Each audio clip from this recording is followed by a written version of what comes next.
nila to match these vacancies to what we need in actuality. Then, in-encourage din natin yung mga contract of service employees natin na mag-apply dito sa mga position na ito. Then, in October, during the shelter month, we part of the program is to have a job fair to promote the vacancies and to encourage people to apply to these positions, Mr. Chair. Yun po ang action natin so far pagdating sa mga vacant positions. These are permanent positions po ba? Yes, Mr. Chair. But parang hindi attractive yung yung job fair ninyo. Sisimulan pa lang namin sa October po. Plano namin na ngayon yung awareness dun sa vacancy ng departamento inaakyat namin through announcements and publications. Then hopefully during the shelter month, isa sa mga highlights nito will be a job fair. Then ang problema rin dito kasi may mga positions na mahirap i-comply yung mga requirements, kaya nahirapan din tayong punuan itong mga positions na to. Lalo na yung mga technical positions. No? Kaya pala. Opo. Okay.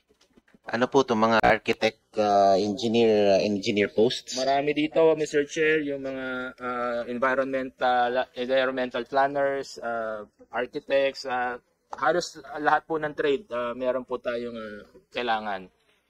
Probably we can tap the schools, Mapua, engineering and architectural colleges. We will do that, Mr. Chair. Opo. Second question, in terms of budget utilization or unused appropriations, in 2022, the DSUD had an obligation to appropriations ratio of 92.5%, leaving only 110.8 million in unused appropriations. Ngayon naman, noong 2023, the department's obligation to appropriations ratio declined to 88.4, leaving a slightly higher amount of 208 million in unused funds. At nung nakaraang taon po, the DSUD had an obligation to appropriations ratio plummeted to 62.7%. And this resulted in a high unused appropriations totaling 1.54 billion.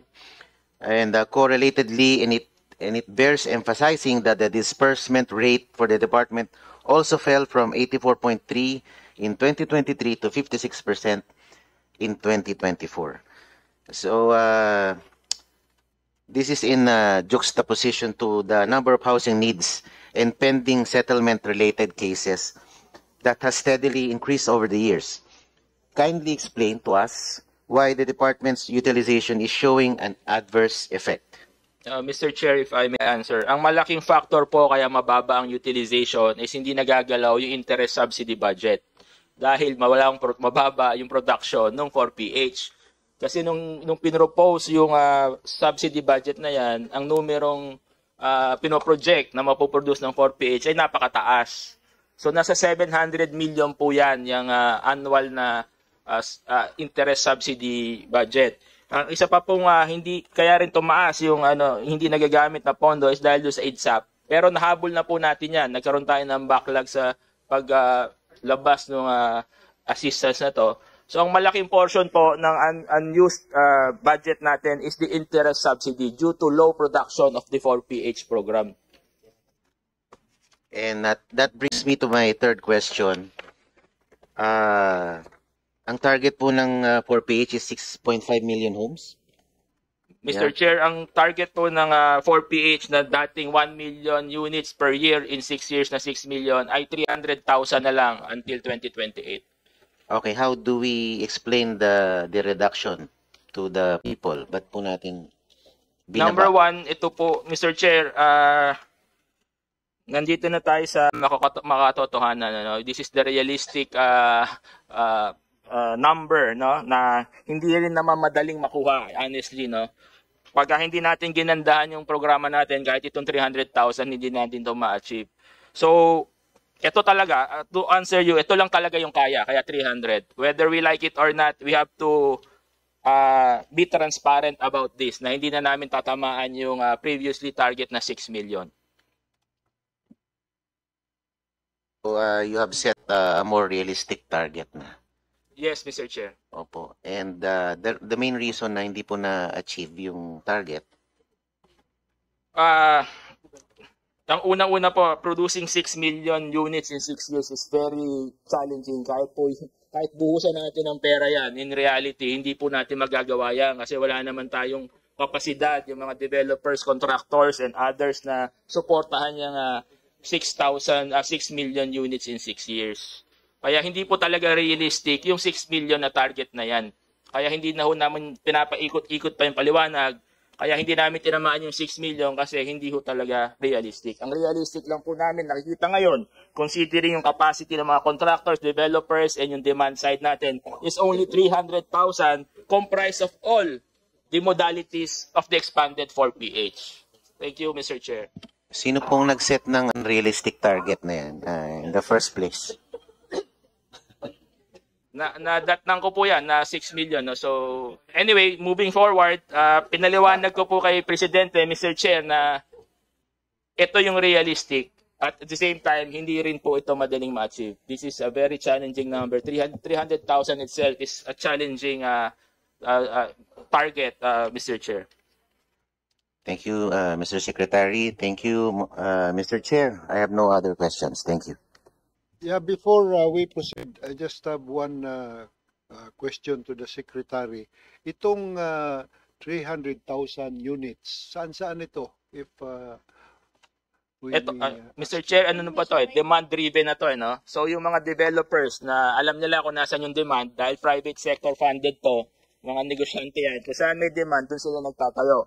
So mostly nasa peripherals to ng mga highly urbanized areas, yung mga horizontal projects po na ito. All over the country, Mr. Chair. Okay, thank you very much, Mr. Secretary. The next will be the Honorable Vice Chairman Brian Poe. Magandang hapon po ba? Magandang hapon po, Mr. Secretary, and of course, Mr. Chair, thank you for recognizing me. Let's start my questioning with the Shelter Assistance Program. Mr. Secretary, could you tell me a bit more about this? Mr. Chair, the Integrated Disaster Shelter Assistance Program is a augmentation fund. It aims to provide local governments with additional funding of 10,000 pesos for partially damaged houses and 30,000 pesos for fully damaged houses. So this is normally a request of the local government based on the impact of disasters such as fire or calamities within a particular area, and they request funding to the department. Once the department is able to get that, we do the validation, and once we are able to validate, we download the funds. The funds are downloaded to our regional office, at ang pag-payout po natin directly po ito sa individual beneficiaries. At magkano po yung budget para dito? Last year, we were given 200 million. This year, we are being allocated 535 million. For this year, we have only been released 200. And once we're able to reach 190 million, then we can request the DBM to now release the last tranche. So 200 million, correct? Yung budget as of now? Last year and then this year, 200. Plus meron pa kaming 350 na still for release. Mr. Chair, the reason why I asked this question is because taon-taon, yung gastos natin pagdating sa mga kalamidad, umaabot ng 2 billion pesos in infrastructure damages, no? And many of our farmers, fisher folk, are in need of this kind of assistance. Kaya ang susunod na tanong ko, ang budget na to available ba sa local government support fund? Basically, yung EDSAP, meron po mga local governments, they have available funds for disaster. However, many of them opt to ask for augmentation from DSUD. That's how it works. For local governments na meron na po silang pondo and they don't feel the need, then they don't have to go up to DSUD and ask for money. Only those that feel that they need this money, do they come up and ask from DSUD? No, the only reason why I'm asking kasi is when it comes to the budget, no, DBM has a budget called the Local Government Support Fund. There are items there which LGUs can avail of in order to build infrastructure or to support local government development. This specific budget of DSUD only has 200 million pesos. Yes. And there are a lot of Filipinos that need support from this fund. Kaya I'm asking whether or not it's possible for DSUD to be able to get funds from LGSF in order to support LGUs in need. In previous instances po, like 2 years ago when there was a earthquake in Abra, nung kulang po yung pondo namin, humingi kami sa Quick Reaction Fund ng OCD at nabigyan na po kami ng pondo. So if we need additional fund, there are agencies that we can ask. That again, the reason why I'm asking is because part of the local government code mandates in section 17 that shelter is part of the mandate of local government. So kung kailangan ng additional funding at hindi po available yan sa DSUD, baka pwede natin dagdagan tong shelter assistance program dun sa mga items ng LGF funding for the development. And because when it comes to natural disasters po, lalo na para sa mga typhoons at baha natin, urong-sulong tayo pagdating sa housing crisis. May bahay tayo, bigla na lang dumaan ng bagyo, wala na. And the only fund we can get is 10,000 pesos to rebuild a home. Mr. Chair, that's unacceptable. Especially if our mandate is to fix this backlog of 2.2 million houses. Paano pa kaya yung mga kababayan natin? I just came back from Pangasinan. My district in District 3 has been hit the hardest in decades, if I'm not mistaken. A lot of my kababayans in San Carlos lost their properties to the damages. 10,000 pesos is not enough to rebuild their homes, their farms. Kaya kung pwede natin dagdagan ng pondo itong shelter assistance program, let's do that. Sana po, Secretary, you can ask for funding for this, no? My next line of questioning is, I came across some alarming statistics, no? Supposedly, according to UN Habitat, 45% of our urban population lives in informal settlements.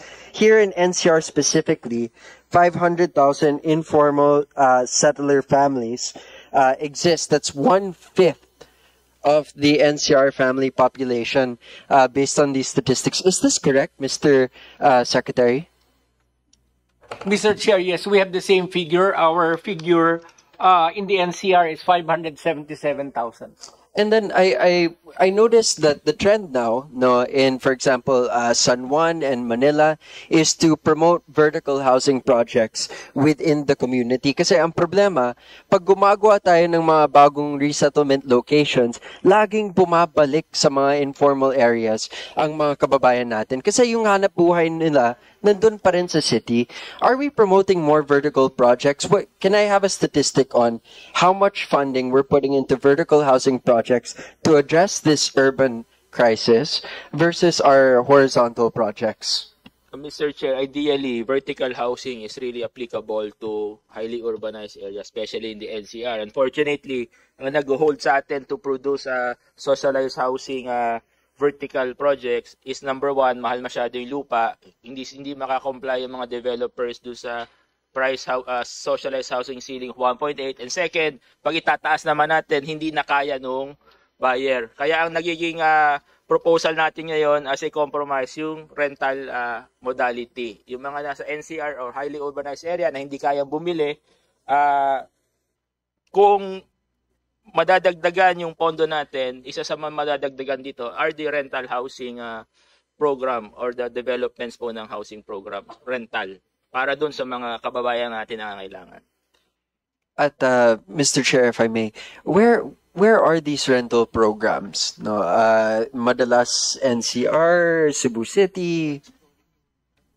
The first pilot will be in Quezon City, in Harmony Hills. It's composed of around 10 buildings of a 4-story walk-up condominium. More or less, mga 400 units yan. That will be the pilot up it's an improvement. We're trying to, napakaganda ng Discipline na Village, pero we're trying to improve that concept and apply it to this pilot project. And then second, we are currently talking with the University of the Philippines in